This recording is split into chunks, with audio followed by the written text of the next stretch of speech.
Welcome to the Deep Dive, and thanks for joining us on the Innovation Perspective. Great to be here.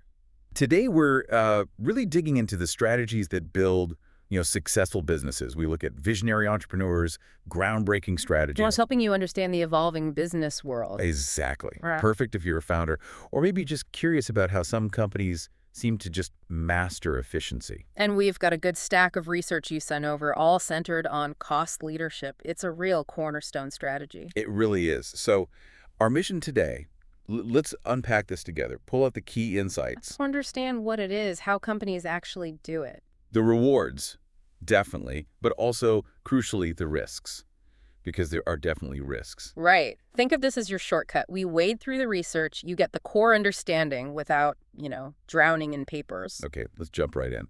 The first big point that jumps out from the sources is this distinction, isn't it? Cost leadership isn't just about being cheap. No, absolutely not. That's maybe the most common misunderstanding. It's about being the lowest cost producer.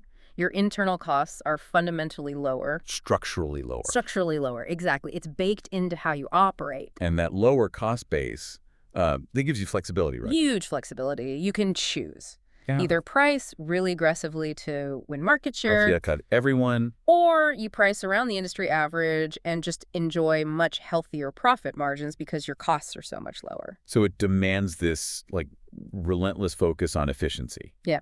Everywhere. Everywhere. Production, supply chain, overhead, tech, every penny is scrutinized. But, and this is critical, the sources are very clear. There's a catch. There's a crucial condition. You must still offer an acceptable level of quality. Acceptable quality, meaning it can't be terrible. It has to actually work. It has to meet the minimum expectations of your target customer. The Yugo car often comes up here in the research. Ah, yes, the Yugo. Classic example. Incredibly low price, right? Yeah. But the quality was just, notoriously bad. So bad that people just wouldn't buy it, even for the price. Low cost wasn't enough.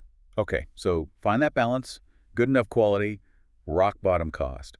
And who are you typically selling to with this strategy? Generally, yeah, it's aimed at price-sensitive customers. Yeah. People in mass markets where price is really the main deciding factor. And you mentioned structural advantages earlier. That means they're not just temporary cuts. Exactly. They're built-in systemic advantages, hard to copy quickly. Think economies of scale, proprietary processes, unique supplier relationships, things embedded deep in the company. Not just a weekend cost-cutting drive. This sounds very much like Michael Porter territory, his generic strategies. Absolutely. Spot on. Porter identified cost leadership as one of his main generic strategies for achieving competitive advantage. Along with differentiation and focus. Right.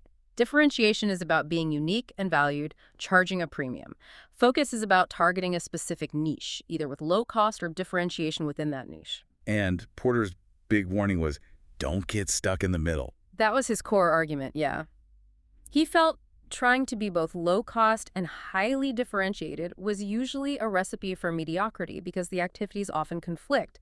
Adding unique features usually adds cost. You end up not being great at either. That's the risk he highlighted. You lacked a clear advantage. Although, people talk about hybrid strategies now, don't they? They do, and the sources acknowledge that. The tension Porter saw is real, but some companies do find clever ways to add value without killing their cost structure. But the fundamental choice, cost, or differentiation still depends heavily on the industry. Which is where things like Porter's 5 forces come in. Understanding the competitive environment. Exactly. Analyzing buyer power, supplier power, threat of new entrants. That helps determine if cost leadership is even viable or desirable in a particular industry. Got it. So if a company commits to cost leadership, what are the big goals they're chasing? The objectives. Okay, the sources lay out a few key ones. Number one, obviously, achieve the absolute lowest cost of production in the industry, that relentless efficiency drive. And use that low cost to grab customers, build volume. Precisely. Gain significant market share. Attract those price-sensitive buyers. Volume is critical because your profit on each item might be slim, but you sell tons of them. You got it. Achieve above-average profitability through sheer volume. The low costs protect your margins even with competitive prices. And having that efficient machine makes it tough for others to compete. Creates barriers to entry, definitely. It's daunting for a newcomer to try and match the scale, the processes, the investment needed. Plus, you can threaten to drop prices even lower. Creates a protective moat. Yeah. And helps in downturns or price wars. Big time. You have a buffer. You can survive price competition that would bankrupt higher-cost rivals. And when the economy tightens, price becomes even more important to consumers. There's also an underlying goal the sources mention, making it last. Sustainability. Yes, crucial point. The advantage needs to be sustainable. The best ones come from sources that are really hard to imitate: unique tech, a deeply ingrained culture, maybe exclusive access to resources, not just easily copied tactics. And this whole thing rests on the assumption that people actually care about price in your market, right? Fundamentally, price elasticity. If customers value brand, features, service way above price, your low cost won't translate into the volume you need. Strategy fails. You have to know your customer. Okay, that nails down the what's. Sounds incredibly tough to actually be the lowest cost producer. So how do companies make it happen? Right, it's not accidental. The sources detail several pathways, and usually it's a combination. Okay, where do we start? Economies of scale seems like a big one. It's foundational, the basic idea. The more you produce, the lower your cost per unit becomes. Because you spread fixed costs, like the factory building or big machines, over more items. Exactly. You achieve this with large-scale facilities, massive bulk purchasing power, negotiating big discounts. Like Walmart does. Walmart is the classic example of leveraging purchasing power, and mass production of standardized products helps too. But building those huge factories, that's a big upfront cost and risk, isn't it? Huge capital investment, absolutely. And risky if demand doesn't meet projections, you're stuck with high fixed costs.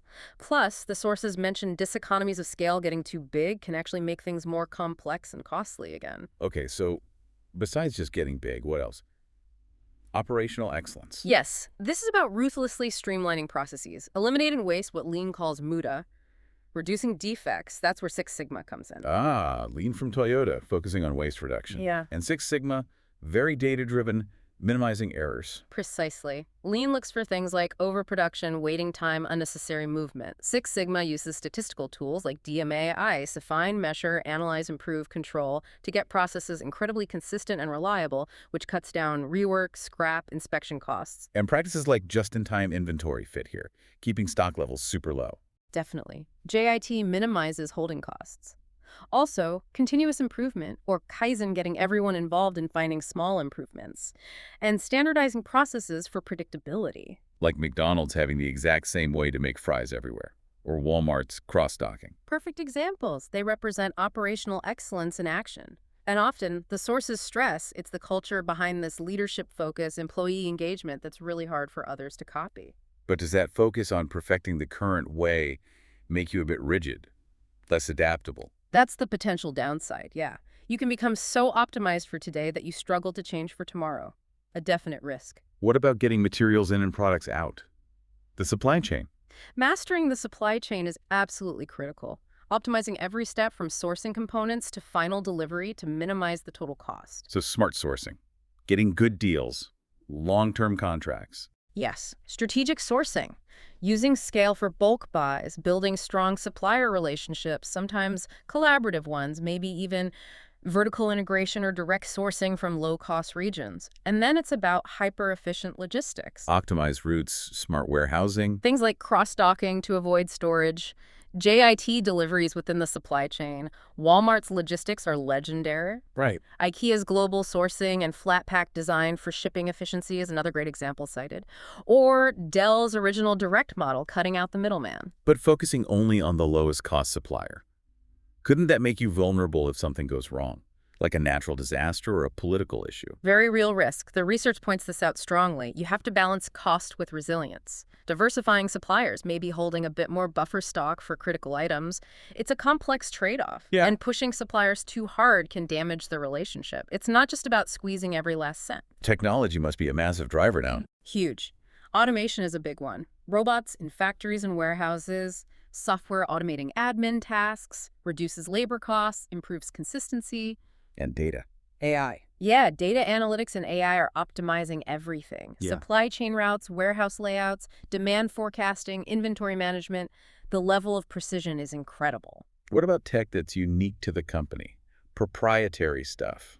That can be a powerful source of sustainable advantage. A unique manufacturing process, custom logistics software, even a product design that's inherently cheaper to make. If competitors can't easily buy or copy it, you're protected. Like Amazon's warehouse robots or their whole AWS infrastructure. Exactly. Amazon is a prime example. Or Dell's initial direct online sales platform was a major tech advantage. But tech costs a lot up front, and it changes so fast. Significant investment, yes. Yeah. And you need to keep reinvesting to stay current. Proprietary tech gives you a stronger moat, but it requires R&D, IP protection. It's a commitment. Can the product itself be designed for low cost? Absolutely. Strategic product design is key, thinking about cost right from the design stage. How does that work? Standardization, simplicity. Both. Standardizing components across different products reduces complexity and boosts purchasing power. A no-frills approach means stripping out features or aesthetics that add cost but aren't essential for your target customer. Designing for manufacturability. Yes, DFMA designed for manufacturability and assembly, making it simple and cheap to actually build the thing.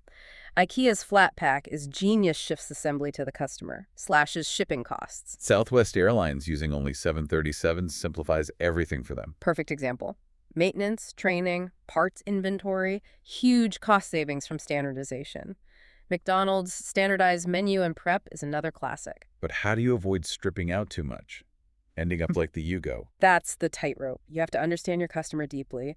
What features are non-negotiable for that acceptable quality threshold? What will they happily trade for a lower price? Get it wrong, and you lose them. And too much standardization might make you inflexible if tastes change. True, it's a potential limitation. One more pathway the sources mention. The experience curve. Learning by doing. Yes, the idea that your cost per unit tends to fall as your cumulative production experience grows. As your organization makes more and more over time, it just gets better at it. Oh, people get faster. Processes improve. All of the above. Labor gets more efficient, you find better ways to do things, you tweak processes, maybe standardize more, use equipment better, even make small product redesigns based on manufacturing feedback. It's organizational learning. So the faster you gain market share and build that cumulative volume, the faster you potentially lower your costs. That's the strategic implication. Get ahead on the curve and stay ahead. But the research cautions it's not automatic. You have to actively manage it, foster that learning. Exactly. And there are limits. Diminishing returns set in. And a major technological shift can just reset the curve entirely, making all your past experience less relevant. Wow. Okay, so it's really a mix of things: scale, discipline, supply chain, tech, design, learning. Right. The best cost leaders usually excel across several of these and weave them into a reinforcing system. Okay, so let's flip the coin. If a company manages to pull all this off, what are the big payoffs? The rewards. Well, the most obvious one is gaining market share, sometimes dramatically. By attracting all those price-sensitive customers. Exactly, especially if the products are fairly standardized and that increased volume is key. Because it can feed back into lower costs. Yep. Scale, experience. Precisely. It can become a virtuous cycle. More volume, lower costs, potentially even lower prices or higher margins, more volume, as long as you maintain that acceptable value. And this directly boosts profits, even with lower prices sometimes. Yes, because your costs are so much lower than competitors. High volume compensates for potentially thinner margins per unit. And those savings can be reinvested to further strengthen the cost position. It sounds like a really strong defensive position too. Barriers to entry. Definitely. It's incredibly difficult and expensive for a new company to enter the market and match the cost structure of an established leader. The scale, the relationships, the optimized processes. It's a huge hurdle. And you can afford to fight back hard if someone tries. You can. The threat of retaliatory price cuts is often enough to deter potential entrants. And it makes you more resilient in tough times. Price wars, recessions. Much more resilient. You have that cost cushion. You can operate profitably at prices that would cripple rivals. And during economic downturns, consumers often shift towards lower-priced options, which plays right into your hands. The rewards are definitely appealing, but, as you said, there are significant risks. The sources are quite clear on the challenges. They are. And maybe the biggest is just sustaining the advantage. It's incredibly hard. Competitors are always chasing you. Always. Trying to imitate your methods, catch up on scale, figure out your secrets, and technology changes so fast. A new invention can make your entire efficient process obsolete almost overnight. Input costs can fluctuate wildly too, messing up your structure. Right, so it demands constant vigilance, continuous improvement, you can't rest. Often, the truly sustainable advantages are cultural or based on unique, hard to replicate assets or processes. Relying on just one easily copied trick is dangerous. And it's not just imitation, but completely new ways of doing things. Disruption. Exactly. Imitation is tough, but disruption can be fatal. Think Airbnb bypassing hotel chains' cost structures or Uber doing the same to taxis, new business models, new tech. They can leapfrog established cost leaders. And tech spreads faster now, shortening the life of any advantage. Absolutely. Disruption can come from anywhere. We keep coming back to that quality cost tightrope, too. It's a constant tension. Push costs down too aggressively and quality will suffer. Service might decline. Customers notice. And leave, like the Yugo example. Exactly. And sometimes just having a very low price makes people assume the quality is bad, even if it's acceptable. So you have to manage that perception. You do. Maybe by explaining why it's cheap efficiency, scale, smart design, not just cheap materials. And remember, acceptable quality isn't static. Customer expectations change. Focusing cost cuts on processes is usually safer than cutting corners on inputs. What about becoming too internally focused? Yeah. Market myopia. Huge risk. You get so obsessed with shaving pennies off internal processes that you miss major shifts in what customers want or what competitors are doing. Like Kmart missing the boat while Walmart adapted. That's a classic case study mentioned in the research. Kmart competed on price but couldn't match Walmart's efficiency and didn't adapt to changing retail trends. If customers start valuing something else more than just low-price convenience, experience, specific features, your whole strategy can unravel. So even cost leaders need good market intelligence. Absolutely. You need to keep sensing the market, tracking trends, watching competitors. Your average customer isn't static. And price wars. Even if you're best equipped, they still hurt, don't they? Oh, yeah. Winning a price war can still be costly. It drags down profits for everyone in the industry, can lower customer price expectations permanently, and damage brand image. Deterrence is often better than actually fighting one, but you can't always control irrational competitors. One last big risk. Does all this cost pressure kill innovation and make you inflexible? It definitely can. There's often pressure to underinvest in R&D for genuinely new things because it costs money upfront. Established, efficient processes can become rigid and hard to change even when the market demands it. So the challenge is fostering, cost-conscious innovation, finding cheaper ways to do things. Exactly. Focusing innovation on process improvements, efficiency gains, maybe delivering existing value more cheaply. But yeah, a lack of flexibility can be fatal in dynamic industries. Okay, let's make this concrete. The sources give some great real-world examples, titans of cost leadership. Walmart, of course.